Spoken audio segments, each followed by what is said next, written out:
Monsieur Diaby, à chaque fois que j'ai reçu un représentant RHTP dans mon émission, il me dit que la Côte d'Ivoire est un état de droit et que le pouvoir actuel, tout comme le RHTP, sont respectueux des décisions de justice. D'accord.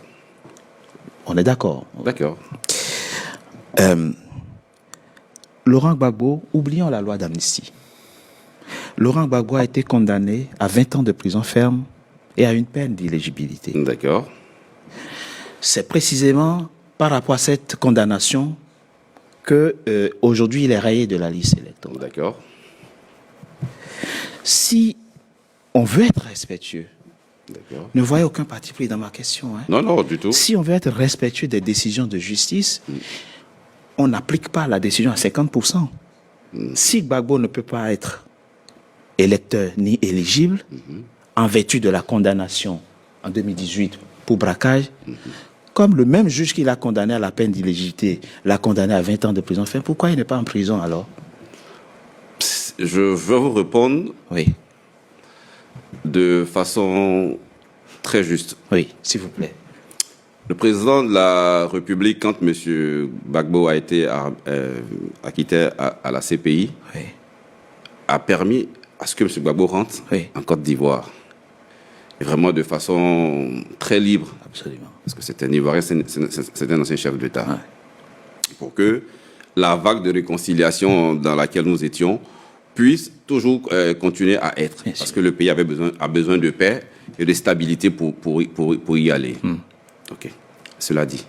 Maintenant, que M. Gbagbo ne soit pas sur la liste électorale parce qu'il a été condamné, Oui, qu'il cherche à bénéficier d'une armistice, c'est cela, il y a des mécanismes qui sont prévus.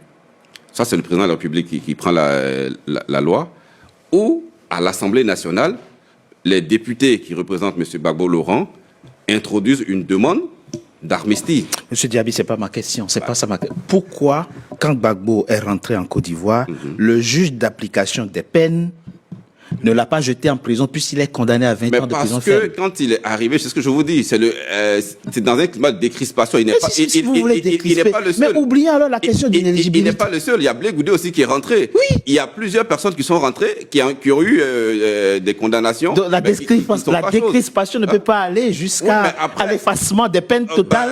Après, maintenant, l'effacement des peines, pas l'effacement des peines, c'est à maintenant à l'intéressé de faire les démarches qu'il fallait pour cela. Non. Le juriste nous dit non. Non, non. On va parler Non, je pense qu'il y a une véritable contradiction. Si en fait, on ne peut pas dire A et ne pas dire B. C'est-à-dire qu'à partir du moment où il y a une condamnation, il y a la peine principale et la peine accessoire. La peine complémentaire, c'est L'inéligibilité. l'éligibilité du président Gbagbo. La peine principale, c'est la réclusion criminelle À 20 ans. à 20 ans. Bon, quand il arrive, si vous voulez appliquer la peine, elle est entière. Donc, vous allez appliquer la peine principale et la peine complémentaire. Mais si vous n'appliquez pas la peine principale, pourquoi vous appliquez la peine complémentaire? Puisqu'elle n'est complémentaire que parce qu'elle vient compléter la peine principale. Si vous estimez que la peine principale n'est pas applicable, ça veut dire que l'accessoire tombe avec la principale. C'est une question de logique, en fait.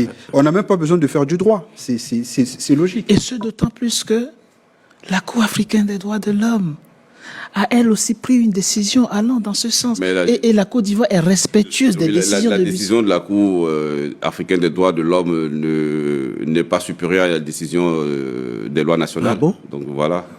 C'est une juridiction supranationale. Oui, la c'est Cour pas national, mais en fait, en l'état d'espèce, c'est toujours l'État en question qui décide de l'appliquer ou pas. Il n'y a aucune contrainte. D'accord. Mais C'est vrai. Non, dans la forme Il y a aucune contrainte. et dans le principe, Oui, les décisions ne sont pas accords que coercitives. son pays signe, il peut pas.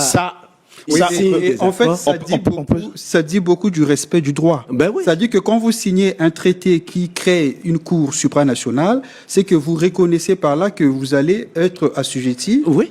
où vous allez suivre les décisions qui vont être prises par cette cour.